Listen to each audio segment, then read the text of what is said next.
Pinersa niya ako. Mas pinainit. Ramdam ko ang halik niya sa leeg ko, bababa sa aking. At mas pag-uusapan. Tinanggal niya bigla yung panty ko. Mga sikretong dito mo lang mapapakinggan. Top Secrets. Top Secrets. Top Secret. Top Secrets.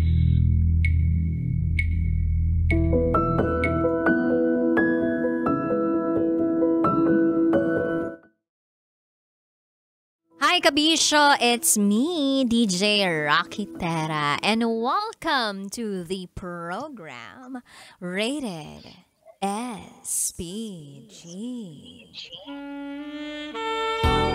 Top Secrets. Kung saan pwede kang makapagbahagi ng iyong mainit na kakapanabik, nakakakilite, pampagood vibes, tawa-tawa lang na Rated SPG Top Secret. Ito po ang programang hindi ka huhusgahan, bagkus ikaw ay pakikinggan. Ang programa sa radyo na nagpo-promote ng we'll listen and we don't judge culture. At meron na nga po tayong Top Secret share. Sa kabilang linya, i-welcome na po natin siya. Magandang gabi. Magandang gabi din po, DJ Rocky, and sa mga listener natin dyan ng Love Radio. Yun. Ano pong pwede namin itawag sa'yo? Ano na lang po, Chay na lang din po yung itawag niya sa akin. Chay, tama ba? Yes po, yes. Chay, ilang taon ka na? 32 po, 32 years old. Sang lupalop ka naman galing, Chay? From Metro Manila. From Metro Manila. Chay, parang naririnig ko may mga tumutunog-tunog dyan sa paligid mo, Parang nasa loob ka ng opisina mo, CCTV operator kasi po, may mga tumutunog-tunog lang. May hinaan ba natin yan, hindi? Hindi, kusa siya talagang tutunog pag bet niya Okay. Basta kapag hindi ka na lang nagsasalita, i-mute mo na lang muna, okay? Tapos kapag magsasalita ka na, tsaka mo na i-unmute, ha? Kasi alam ko namang... Hello? Chay? Yes po. May naririnig na akong kakaiba. Naririnig ko na yung boses ko. Wait. Ayan, antayin muna Hello? natin si Chay na ayusin ang kanyang linya dahil nagkaka-feedback po tayo. Parang kausap ko din yung sarili ko sa kabilang linya. No? Chay, nandiyan ka na ba? Hello. Ayan, Chay, mas malinaw, mas klaro. Okay, so ready ka na, Chay, from Metro Manila na makapag-share ng iyong Rated SPG Top Secret? Yes po, ready na. Okay. Chay, from Metro Manila, ano ang Rated SPG Top Secret mo? Ilang beses may nangyari sa amin ng bayaw ko. Ano? Ilang beses may nangyari sa inyo ng bayaw mo? Tama ba ako ng pagkakarinig? Yes po. Bayaw mo to, meaning asawa ng kapatid mo? Yes po, yes. Paano nangyari yun? Hindi ko din alam. Paano hindi mo alam? Bali, Isang araw nangyari na lang ganun? Hindi, actually, DJ Rocky, na ikwento ko na rin to sa inyo sa yung kwento ko. Pero yung ngayon kasi is okay na. Tapos naman na kami na naayos ko naman na yung dapat ayusin. Mas pinili ko pa rin naman yung tama. Ang ikukwento ko na lang is kasi yung bayaw ko ngayon is meron na naman siyang ginawa malapit ulit sa pamilya niya. And then huling-huli na namin. Huling-huli ko, huling-huli ng ibang pamilya namin. So may ginalaw na naman siya na kamag-anak? Actually, hindi siya kamag-anak. Yung hipag ko, tama ba? Hipag ba yung tawag doon? Kasi kapatid ulit niya, yung asawa ulit ng kapatid niya, is may kapatid. Hipag ba tawag doon? May kapatid, dalaga. Nahilo ako Ngayon. bigla. Nahilo ako. Okay, yung kapatid ng asawa ng kapatid niya. Tama ba ako? Yes, tama. Okay. Go ahead. Ngayon, meron kaming napansin sa kanila na hindi din dapat mangyari. Mayroon silang movement na hindi talaga namin, na hindi talaga dapat talaga. Di ngayon, What do you mean na hindi meron dapat talaga? Like, nag-holding hands ba sila? Nagyayakapan ng hindi yung, ibang klase? yung the way ng pag-uusap nila is syempre nangyari din siya sa akin. Kaya alam ko kung paano maglaro yung guy. Bakit magaling ba yung guy maglaro? Magaling siya. Magaling sa lahat ng aspeto. Kumain. Ano? Magaling lang siyang kumain pero yung maglaro hindi. Bakit? Pag kumain ba siya, nauubos lahat, ganon? Yes, para siyang hindi pinakain ng magulang, ganon. Parang pag gutom na gutom, ganon. Nasisimot, ganon. Hindi ko nga alam kung lalaki ba talaga siya o tomboy siya, ganon. Charis. Talaga? Pero paano kayo umabot sa puntong ganon na, yun? Magaling ba siya magsalita? Ganon? Yes, magaling siya magsalita, ang galing niya ang galing niyang magdala ng pananalita niya, yung madadala ka talaga sa lahat ng sasabihin niya. Saan kayo gumagawa ng ganong buffet? Ganon? Siyempre mumut-mut naman. Malapit sa inyo yun? Talaga? Buti hindi kayo nahuhuli. Hindi. Siyempre, alam mo na, pag tinawag ka ng kalandian, tapos sumasama ka din, ganun. So talaga nangangailangan ka din nun? Hindi naman totally. Hindi. Parang din siya, yung parang hinahanap ko yung ginagawa niya na ganun sa akin. Pero single ka ba, Chay? Ha? Single ka ba? Ngayon, hindi. Hindi, yung nung panahon na yon na nakikilabas ka dun Hindi. sa bayaw mo. Ay, hindi rin. Hindi. Kami. Okay kami nung kapatid niya. Hindi. I mean, ikaw. Single ka ba nung time na yon? Hindi rin. So may partner ka nung time na yon? Yung kapatid niya, partner ko. Kasi nga OMG. Grabe. Pero syempre, mas inano ko pa rin yung kasi naawa na rin ako sa asawa niya. Kasi yung asawa niya is ka-close ko. Nung nag-open na sa akin yung asawa niya, syempre parang naano na rin naman ako. Talagang mas pinili ko na iayos yung buhay ko. Mas pinili kong maging okay ako kaysa ituloy yung ganong kalaswang ginagawa namin. Sino ba yung tumatawag dyan sa messenger na yan? Sabihin mo sa kanya, mamaya na siya tumatawag ka sa akin eh. Anyway, so going back dun sa storya mo, natapos yung inyo nung asawa ng Yes, kapatid ng asawa mo or partner mo. Tama ba ako? Oo, nata. Akala ko kasi Oo. kanina, bali kapatid mo, yung kapatid mo tapos inasawa niya. Parang ganun. Akala ko yun. Yung pala Hindi. kumbaga pala kapatid ng asawa mo. Bali asawa ng kapatid ng asawa mo.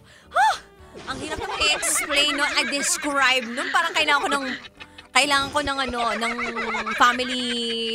family picture. Family tree. Family tree and family picture para mas malinis. Anyway, pagkatapos nun, nag-usap pa ba kayo?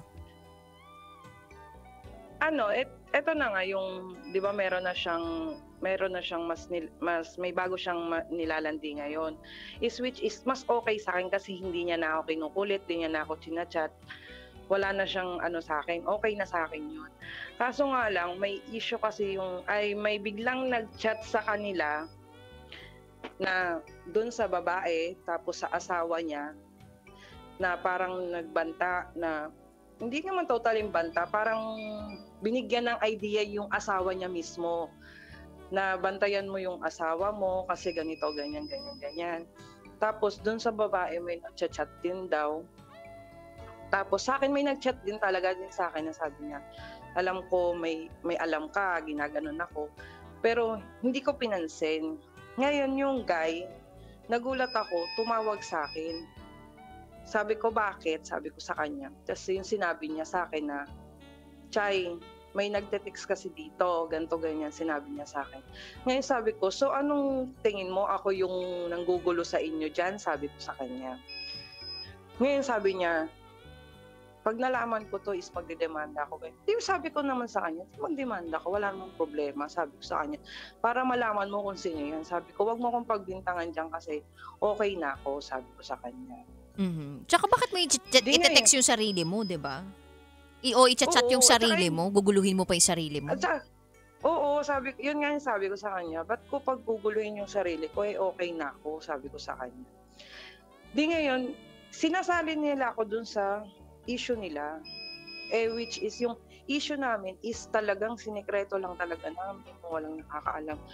Hindi talaga lumabas kasi na alam namin na mas malaki yung masasaktan yung pamilya niya, yung kapatid niya, yung buong pamilya nila. Kaya mas kahit ano gusto ko magsalita, nanahimik ako. Yun lang, yung biglang may ganyang issue na pumutok sa kanila, is dinadamay niya ako. Ngayon, nung umuwi kami sa province kasi may okasyon, hindi ko yung pinansin yung tinanong niya sa akin ngayon na issue na yun. Hindi ko pa rin yung pinansin. Ngayon nagulat ako, is papasok na ako ng bahay namin. Yung girl, nakita ko. Wait lang, etong girl na tinutukoy mo, Chay, eto bang girl na tinutukoy mo, ito na yung bago? Yes, yan na yung bago. Okay. Nagulat ako is, bigla na lang lumabas dun sa kasi ang bahay namin is pa-circle. Tapos, nagulat ako, lumabas siya dun sa bahay ng hipag kong isa. Tapos, panay siya sabi sa akin na inaantok na ako, inaantok na. Sabi ko, di matulog ka ako sa kanya. Alauna na, ba't di ka pa matulog? Tapos, nakita ko yung guy, paikot-ikot dun sa likod ng bahay. Di ngayon sabi ko, syempre, nag-sink in na sa utak ko na, ay, may may something. May gagawing something, ganon? Yes. Kasi aantukin. Syempre. Aantukin, pupunta sa kama, ganon. Ay, hindi. Wag na. Okay na ako eh. Hindi, yung babae. Sabi niya, inaantok na ako, di ba? Yun yung sabi sa'yo? Oo, inaantok na daw siya. Yung ganon-ganon. Tapos kada bababa ako, kasi syempre, one na nun. Kasi nagiinom pa rin kami ng mga kasama ko galing Manila. Papansin ko siya, lagi siyang labas na labas dun sa kwarto, tapos sasabihin niya, inaantok siya. Tapos yung guy, ikot din ng ikot. Sabi ko, ano ba itong dalawa na to? Parang hindi siguro sila makatsyempo kasi syempre dami ikot. Tapos ang ginawa nung guy, kasi yung guy may may 4 wheels siya. Ang ginawa nung guy, sinama niya yung girl. Kung kunwari, bibiling ganon. May bibilin daw sila kunwari. Oo, may bibilin daw kunwari, ganito ganyan. Sabi naman namin ng mga sige, syempre, hindi ako na alam ko na yung pwedeng mangyari, hindi ako pwedeng magpahalata. Bakit nangyari na rin ba sa inyo yun? Hindi. Nagsasakyan na rin ba kayo dati? Nangyari naman talaga sa amin yun. Kasi syempre, may nangyari nga sa amin ng bayaw ko eh. Sa sasakyan din? Meron din? Ay, hindi sasakyan. Okay. Hindi niya yun nung sobra-sobra na yung ngayon, labas ng issue. Hanggang sa nagtatanong na sa amin yung asawa. Kasi parang nakakatunog. Sinasabihan ko na lang yung asawa na wala yun, hindi, yun. Kumbaga, inaano pa rin namin na wala. Pero kinausap na namin yung bayaw ko, tas yung girl. Actually, yung girl, dalage. Yun yung kinakaano namin, dalaga siya. Tapos alam niyang pamilyado yung guy. Kasi tas tumira pa siya doon, nakitira siya doon. Pero bakit siya makakatira doon? I mean, ibig sabihin, malapit din na kamag-anak. Hindi, ano siya may kapatid siya. Yung kapatid niya kasi, di ba yung asawa nung guy, ay yung kapatid nung guy, asawa nung kapatid niya. Ano daw? Hindi, basta yung kinukwento mo nga kanina na kapatid nung blah, blah, blah, blah, blah, ganon. I mean, kumbaga parang nasa family pa rin, nasa within, kumbaga magkaibang pamilya, galing sa ibang pamilya, pero kumbaga magkakakilala dahil magkakalapit yung mga magkakamag-anak, parang ganon. Pang ganon na Hindi siya. magkadugo, Tapos, pero magkakakilala dahil kumbaga yung relationship sa between families. Okay, gets. Tapos ngayon, siguro nakakaramdam din yung girl na kasi yung mga ibang bilas ko yung mga ibang bilas ko, hipag ko, is nagtutulong-tulong kami para hindi maging broken yung isang pamilya na doon nga sa bayaw ko. Na mas, syempre, inaayos nga namin yung pamumuhay namin. Tapos may pumasok ulit na another girl. Ngayon kami mga maghihipag ko, na mga bilas ko, hanggat maaari, pinalayo namin yung girl. Tapos kinausap namin yung girl. Hanggang sa umamin talaga yung girl na yun nga daw, talagang meron nga daw. May nangyari daw talaga sa kanila, ganon. Ano daw, sabi niya sa amin is yung guy daw yung nanggugulo, nangungulit, ganon. Sabi ko naman sa kanya is kahit mangulit yan, sana hinayaan mo na lang ako sa kanya. Sabi ko din sa kanya, isipin mo, ikaw, dalaga ka. Pwede pang mas maraming mangyari sa'yo, mas may deserving pa ako sa kanya. Kaso nga lang, itong girl, madalas siya mag-post sa Facebook niya na sa wall niya na, iniisa-isa niyo ko. Yung nga ganon, tas hanggang sa nagsalita siya na, yung parang pregi, ganon. Ha? Buntis yung babae? Parang ganon, kasi may ganon siyang post na total binabantayan niyo yung buhay ko, di bantayan niyo rin yung anak ko. May ganon siya. So, nakumpirma ba kung kaninong anak yung dala-dala niya? Hindi lang kami sure. Hindi rin namin alam. Pero ngayon, wala ka ng balita sa kanila o nakikibalita ka pa rin? Nakikibalita pa rin ako kasi nga, syempre, ang inaano kasi namin is yung hipag ko na isa, yung legal. Oo. Gusto nyo protektahan pa rin sa lahat ng mga kasinungalingan ng lalaki, ganon. Oo. Tapos gusto pa rin namin sila na maging, syempre, hindi naman talaga namin totally makokontrol. Pero hanggat maaari, mas gusto pa rin namin na maging okay sila. Oo. Sabi nga namin, hanggang sa nagsasalita na rin ako ng maganda. May time na doon sa GC namin, muntikan ko nang ilabas yung ginawa sa akin. Siyempre, magpipigil na lang ako. Natatempt ka. Mahirap na. Kasi sabi ko, okay na ako.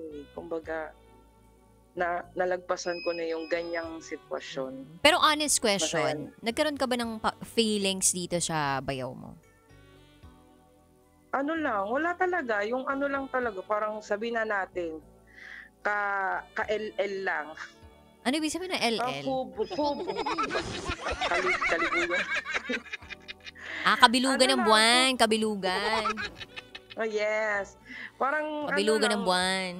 Na ano ka lang, kasi yun, syempre meron din naman kami naging problema ng kapatid niya. Na yung sumakto siya na gano'n. Na nagkaganon siya sa akin. Hindi, at least natuto ka, 'di ba? Yun naman yung pinakamahalaga sa lahat. Natuto ka. Kumbaga pinigilan mo yung sarili mo. Kumbaga hindi man kayo yung nagkatuluyan, at least kayo yung nagkatikiman, 'di ba? Charot lang, with Darot. Kaso natikman mo, anak ko. Parang kikiam naman eh. Bakit? Nagtagal ka ba doon? Hindi naman. Hindi ka naman pala nagtagal eh. Minsan okay lang din naman na magkikiam. Pero dapat single ka sana noon, diba? Pero anyway, wala na tayong Oo. magagawa na hindi na natin may babalik yung nakaraan. Ang kailangan na lang natin gawin ay matuto dun sa nangyari sa nakaraan at And piliin talaga ang tama. ayun, piliin ang tama. Maraming salamat, Shai, ha, sa pagtawag mo sa amin dito sa programang ito. Naway makapagbantay ka na ulit dyan sa binabantayan mong CCTV dahil kanina patunog ng tunog yan. At ang sabi nga nila dito, para ka daw merong cardiac monitor. Nasa ospital ka ba daw nagtatrabaho? At single post kasi talagang mag-isa lang talaga ako. Oh, hindi, pero anyway, maraming salamat sa pagtawag mo. Na-appreciate namin na nakatawag ka sa programang ito kahit na nasa kalagitnaan ka ng pagtatrabaho mo. Sana ay marami kang mahuli dyan sa CCTV tsaka sa buhay. Charot! With harot. Anyway, maraming salamat, Shai. Good night and God bless. Alright, thank you.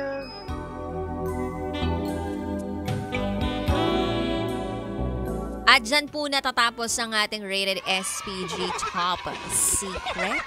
Kinaya mo ba yun? Kasi ako hindi ko kinaya. Parang kailangan ko ngayon ng family tree, ng pamilya ni Chay, pamilya ng kapatid, ng asawa niya, tsaka nung kapatid din nung asawa ng bayaw niya. O, diba? Ewan ko! Naguluhan na ako. My brain is shutting down in 10. Dapat yata magre-rest na tayo. Kasi bukas Sabado, ay hindi pa pala ako magre-rest. Kasi tomorrow papasok pa din ako. Wala namang, hello, what is rest day? Walang ganun dito sa amin dito kasi mahal na mahal namin kayo. Gusto namin araw-araw pumapasok kami kahit wala na kami masyadong pahinga. Oo, basta mapaglingkuran lang namin kayo. Sapat na yun sa amin. Oo. Kumbaga, ibubuhos namin yung buong buhay namin sa'yo. Tapos, anong gagawin mo? Ha? Anong gagawin mo? Papatayan mo lang kami ng radyo mo? Ewan ko sa'yo. Charot. But anyway, maraming salamat, Kabisyo, sa pagtutok mo sa programa ko at sa akin. Bukas magsama-sama tayo, ha? Alas 3 ng hapon hanggang alas 6 ng gabi para sa programang Retro Sabado. At sa Monday ulit, sama-sama naman tayo para sa Rocky's Secret Files and Rated, hindi pala rated yun. And Top Secrets. Yun lang. So, nakapiling po ninyo ang inyong Basa Princess DJ Raketera. At kayo nakatutok sa 90.7 Love Radio. Kailangan pa bang i-memorize yan? Basic. This is Rated SPG Top Secrets.